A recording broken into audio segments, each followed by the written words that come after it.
Guys, this is a really quick video for those ones who are just getting started with the CISA and definitely they want to understand a little bit more what the audit process is.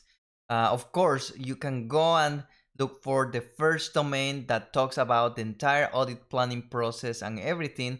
But over here, just want to take about 10 minutes to go on a very high level what the audit process is, because this is what is going to give you as the fundamentals to study for the entire CISA exam.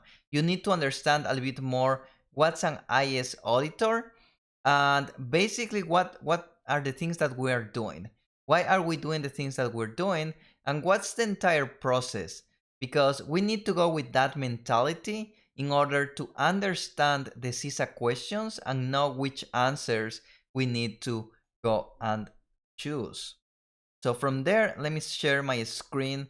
I have over here a few different um, things that I have over here. So when we look at it, an audit process, we have three major steps. The first one is the planning step, where definitely we're gonna be planning on everything. I don't know if you've ever painted a room. Last year I had to paint my son's room. Actually, 2 years ago. Now he's almost 2 years. Um, I had to paint his room. My wife told me that he wants some gray and stripes and everything.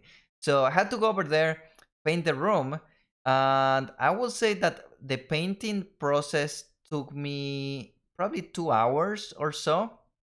But the preparation, because I had to put tape all around all the trims. I had to put the tape also in the ceiling because the ceiling used to have a different color, so I had to also paint it white. So I had to put over there a few tapes in there. I have to cover the entire carpet because I didn't want to paint the carpet or have paint spill into the carpet. So all of that, just covering and preparing the entire room, that took me almost like an entire day. I say it probably took me like 6 or 7 hours. And actually, after I finished prepping it up, I didn't want to paint it because I was already too tired. But once I start painting, I mean, like with the roll and everything, it was like really easy. Because I didn't have to worry about overpainting on something because it was already taped. So I just basically roll it everywhere. So the same thing over here as an analogy.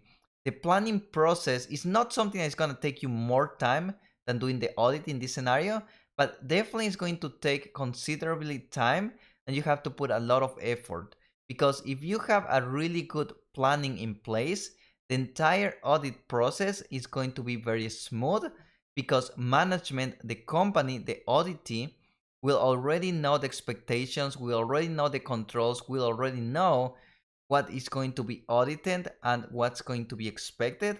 And on your side, as the IS auditor and your team will also know what they have to do, what they have to audit, what are the systems in scope, what are the controls that they need to be auditing, who are the people that they have to meet, etc.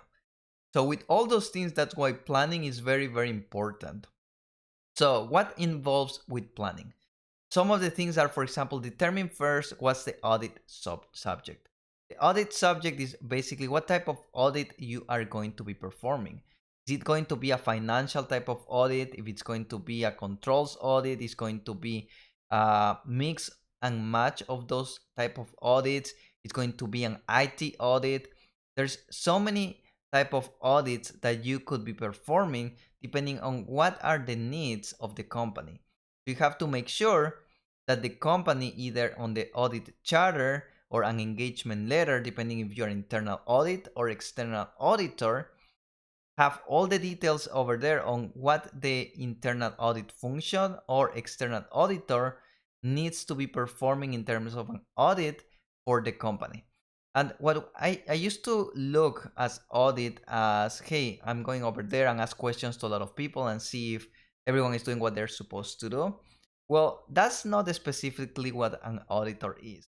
What an auditor is someone who is independent, and independent is really big. You're gonna hear, you're gonna read that word everywhere, especially on the first domain. The auditor needs to be independent, and second one, the auditor needs to be competent. needs to know the things that they're auditing. Because if you don't know what you're auditing, you don't know what's the process, you don't know what's the technology, it's going to be really hard for you to ask questions and check if the processes that they're currently doing is what they're supposed to be doing. With that aside, going back again to what's the audit subject, making sure that you have an engagement letter if you're an external auditor, where it basically tells all the different things that the audit should cover. If it's an IT audit, what are the systems that needs to be covering, what's the expectation of everyone, both management, the company, and the auditor. The next one is to define the audit objective. Again, going back again to what is the object? What is the audit? What's the objective of the audit? What do we want to achieve? We want to make sure that the company is following up their own processes, their own procedures, their own guidelines, their own standards. But which type of standards? It could be regulatory, it could be laws, it could be part of an industry, or it could be just internal type of processes and procedures that they want to make sure that the company as a whole is following. The next one is set the audit scope. You can audit the entire universe and you will never finish. You have to make sure that you're putting basically walls around your audit. What's going to be your scope? Are you going to focus only on IT audit? Okay, if it's IT audit, what are the type of controls you're going to be testing? What are the systems that you're going to be looking? And what are the areas that you're going to be testing? Who you're going to be talking? Then perform a pre-audit plan. That's where basically you do now the entire plan of, okay, put everything together, look for the team, who's going to be doing what are we going to be achieving, who we have to meet with whom we have to do the walkthroughs, and a few other things. Finally, determine the procedures. After you have all of those things, you have the controls that you're going to be testing. What are the procedures that we as IS auditors are going to be doing to make sure that we test management controls to make sure that they're following their own procedures, guidelines, and standards. I know that's kind of like a mouthful way to saying it, but that's what the IS auditor does. The IS auditor reviews what the company is doing. The function of the audit is not to do what management should be doing, is to evaluate, review, observe what management is doing and make sure that they're doing what they're supposed to be doing. And what they're supposed to be doing is already documented on their own policies, standards, guidelines. So we use tools and techniques to make sure that we are looking at from the outside and later on arriving into a conclusion. That's where we got to number 2, field work and documentation. That's where we acquire the data. We meet with people, we gather all this information, and we evaluate. We basically test the controls. Testing the controls are basically testing the procedures that management or the company have to follow up their own rules, basically. So we are kind of almost like testing the practice and the theory, making sure that they're doing what they're supposed to be doing or what they're saying that they should be doing. Then issue discovery and validation, that's basically going and asking them questions.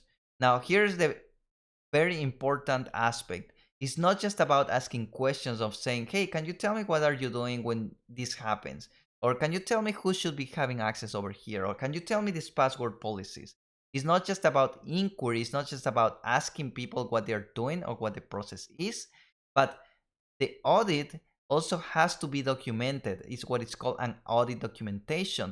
It has to be proof that actually something happens. So they have to show us, to the auditors, management, the company, the person who we are talking about needs to show us that they are doing what they're telling us.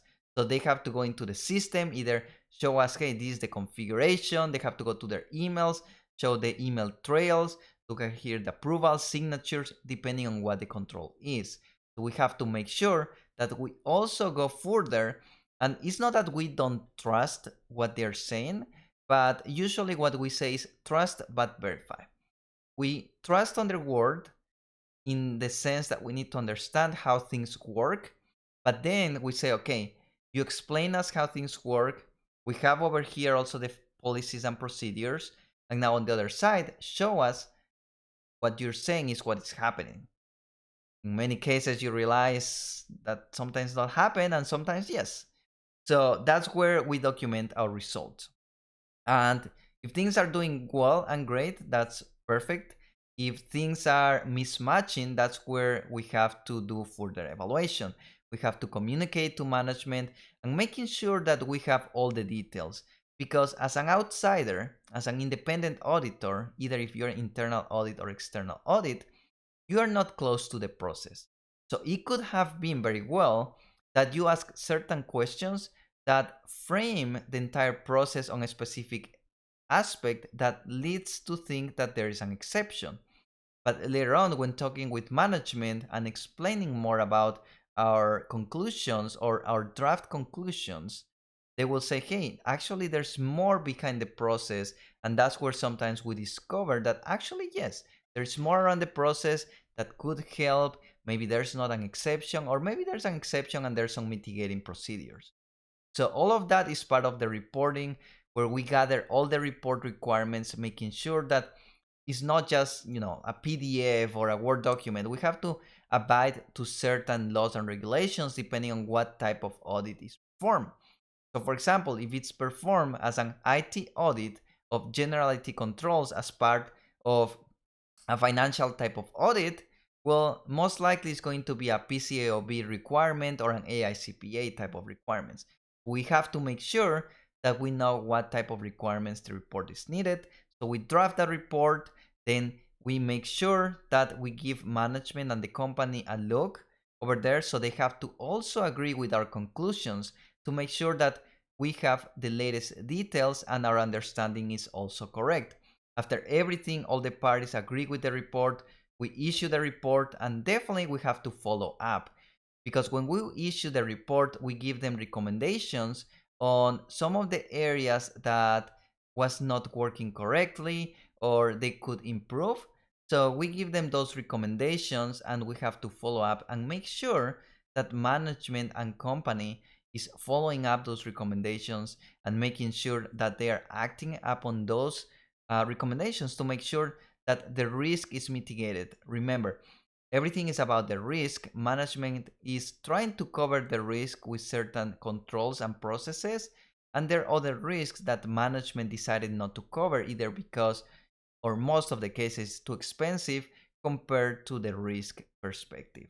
But if there's something that they're missing and they think that they have it covered and the risk is mitigated, but in reality it's not, they definitely have to make sure that they fix that process. That's why following up is very, very important. So with that, I hope the audit process gets a little bit more clearer. Definitely there's a lot of details in each of these bullet points during domain number 1. But of course, this was just a 10-minute really quick highlight on how the audit process works. So you can go with that high-level process, understanding on why are things being performed, why do we do things, and then you can go and check chapter number 1 or domain number 1 and understand better some of those concepts, details, definitions, and let me know. Definitely, if you have any questions, put it into the comments. I will be more than happy to answer. If there's anything else that I didn't cover and you would like to have it covered, let me know. I'll probably do another video on that. Or if there's something over here that was not clear, also let me know. With that, I hope you have a great day and we'll see you on the next video.